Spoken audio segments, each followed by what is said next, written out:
సృష్టి ఆరంభ దశలో బ్రహ్మ సృష్టికర్తగా, విష్ణువు సర్వలోకాలను పోషించే పాలకుడుగా ఉన్నారు.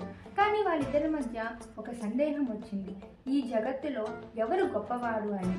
బ్రహ్మ సృష్టికర్తను నేనే కనుక నేనే గొప్పవాడిని అన్నాడు. విష్ణువు సృష్టిని కాపాడేది నేనే కనుక నేనే పరముణ్ణి అన్నాడు. వీరిద్దరి వాదన చాలా పెద్దగా అయ్యింది. భూమి ఆకాశం కంపించాయి. అంతలోనే వాళ్ళిద్దరి మధ్య అకస్మాత్తుగా అంతులేని అగ్నిస్తంభం ఆవిర్భవించింది. ఆ స్తంభానికి ఆది లేదు, అంతం లేదు. వెలుగు వేడి అన్ని దానిలోనే. అది ఎవరో తెలియదు, కానీ అది సామాన్యమైన శక్తి కాదు. పరీక్ష మొదలైంది. విష్ణువు అన్నాడు, ఆ స్తంభానికి అడుగును కనుక్కుంటానని వరాహ అవతారంలో భూమి లోపలికి వెళ్ళాడు. బ్రహ్మదేవుడు నేను దాన్ని చివరను కనుక్కుంటానని హంస రూపంలో ఆకాశంలోకి ఎగిరాడు. కాలం గడిచింది, ఎన్నో సంవత్సరాలు గడిచాయి. కానీ విష్ణువు దాని అడుగును కనుక్కోలేదు, బ్రహ్మ దాని చివరను కనుక్కోలేదు.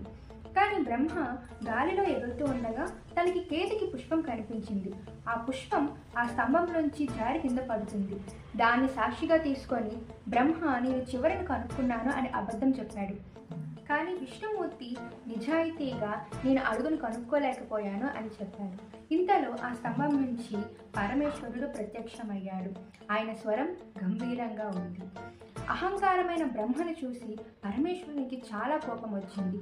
కేతికి పుష్పానికి శివుడు శాపం వేశాడు, నిన్ను పూజలో ఉపయోగించారని. బ్రహ్మకు కూడా శాపం వేశారు, నీకు ఆలయాలు అరుదుగా ఉంటాయని. కానీ విష్ణువు వినయానికి శివుడు విష్ణువుని ఆశీర్వదించాడు.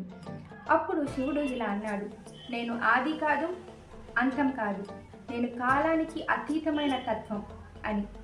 ఆ అతీతమైన అగ్ని స్తంభమే శివలింగంగా లోకానికి లభించింది.